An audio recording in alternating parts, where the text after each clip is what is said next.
Batimetria é a medição para definir o perfil do fundo, a profundidade dos oceanos, lagos e rios. Em um reservatório, por exemplo, não será feito apenas o levantamento do perfil molhado, mas também da margem seca, devido às variações do nível da água. Essa medição é expressa cartograficamente, identificando-se os pontos mais profundos, os pontos mais salientes, e com isso será feito um tipo de topografia do fundo, lembrando que com essa topografia obtém-se as curvas de nível, como mostrado na figura.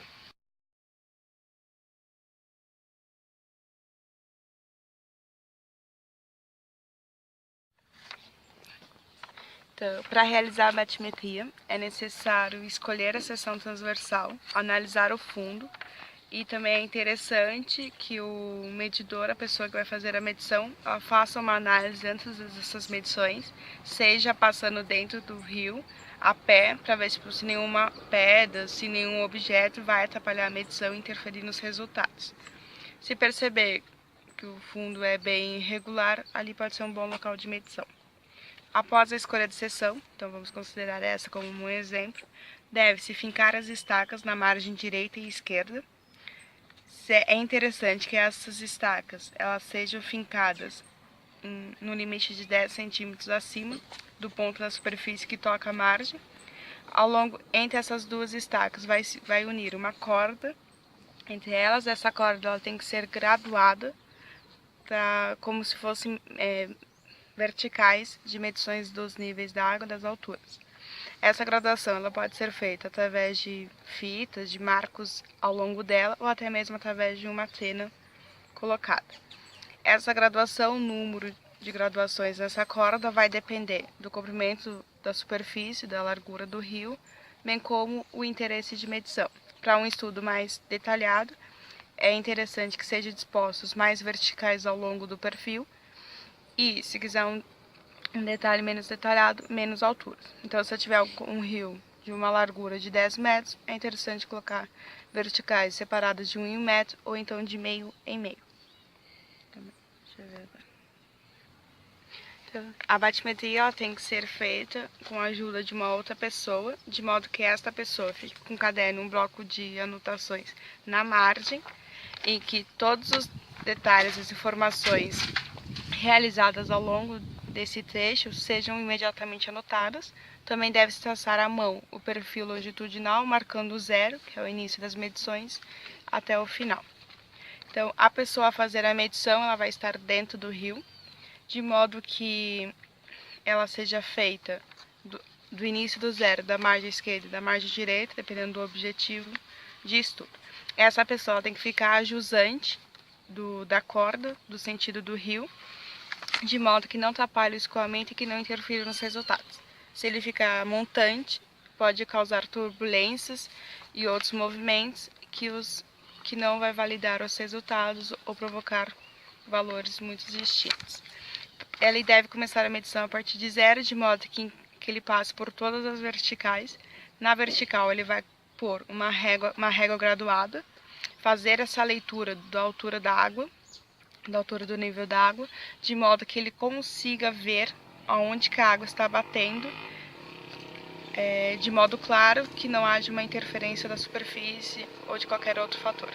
Então, para cada um ele vai fazer 3 medidas, de modo que possa ser feita uma média para validar os resultados e obter resultados maiores. Então, ao longo de todas as verticais, ele fará 3 medidas de altura, com a régua graduada, de modo que seja feito até o final do perfil do rio. A batimetria é aplicada por pequenos corpos d'água, onde é possível entrar a pé, com um trápice de batimetria aval.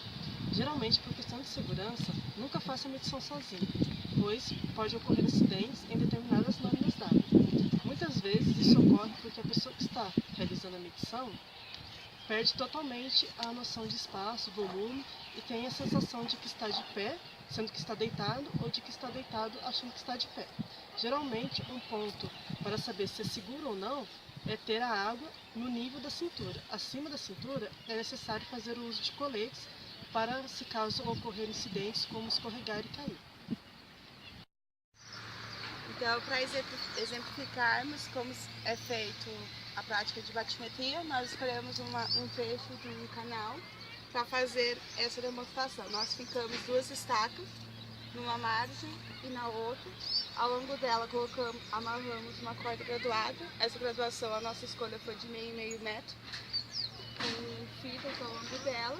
Então ele está fazendo a medição, que consiste em cada vertical, ele faz uma medição em 3 vezes da altura do nível dado. Então assim que ele termina as 3, ele vai passando para outra vertical e uma outra pessoa vai anotando para a gente poder ter essas tabelas ao final e poder traçar esse perfil do rio.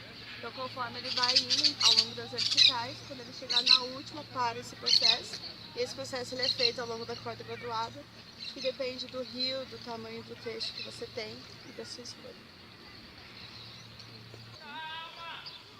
Ele já está fazendo a última vertical, que foi determinada. Agora a gente encerra as medições em campo. O próximo procedimento vai consistir em pegar os valores anotados, fazer uma tabela para posteriormente poder traçar a curva-chave e a curva cota-volume com os dados obtidos. Há 2 tipos de batimetria, a batimetria aval e a batimetria embarcada. A batimetria aval, ela consiste da necessidade de uma pessoa que vai fazer a medição entrar no corpo hídrico e realizar essas leituras de níveis. Então essa pessoa vai entrar devidamente equipada, com luz de macacão, mas há essa necessidade. Na batimetria é necessário ter o cuidado para que a régua ela fique em plume. Então ela não pode ficar inclinada, que é a tendência que a água tenha que fazer, curvar a régua em sentido do medidor, que vai estar jusante da corda graduada, então ela precisa ficar reta em plume, né? Ter esse cuidado. No procedimento embarcado, da batimetria embarcada, a necessidade a possibilidade de entrar em barco no curso da água e também há necessidade que a medição ela seja feita em plumo também, que a régua fique graduada. A diferença é que ela vai consistir de um peso no final dessa régua graduada, pode ser um toco, um chumbo, mas que tenha um peso considerável e que permita que fique reta. Na batimetria embarcada, se o rio ele for muito largo, ele é recomendável ir com um topógrafo, pois o barco ele tende a se deslocar e será o topógrafo que vai fazer com que ele permaneça na posição. Ele vai garantir que o barco esteja alinhado. Quando o trabalho embarcado ele sempre é mais complicado devido ao deslocamento que ocorre do barco causado pela água. Então a grande dificuldade em posicionar o barco. Se é um barco a motor ou um barco a remo, ele precisa ser ancorado para que ele fique estático, para que possa ser feita essas medições. Então, uma das dificuldades da batimetria embarcada está no posicionamento do barco. Então, manter o barco numa mesma posição enquanto estiver fazendo a leitura é complicado. Então, quando a pessoa que está realizando essas medições, quando ela olha para a água, ela tende a perder as orientações. Então, é necessário ter sempre uma pessoa auxiliando na medição e comandando o barco. Então, essa pessoa que estará no comando do barco vai ser a pessoa que vai ser responsável pelo seu posicionamento. Então, ao definir a medição, a seção de medida da batimetria, ela precisa ter uma coordenada. Então, tem-se que identificar o rio, a bacia na qual ela está inserida, o nome da seção, seja através de um número, de um código dado a ela, a coordenada geográfica.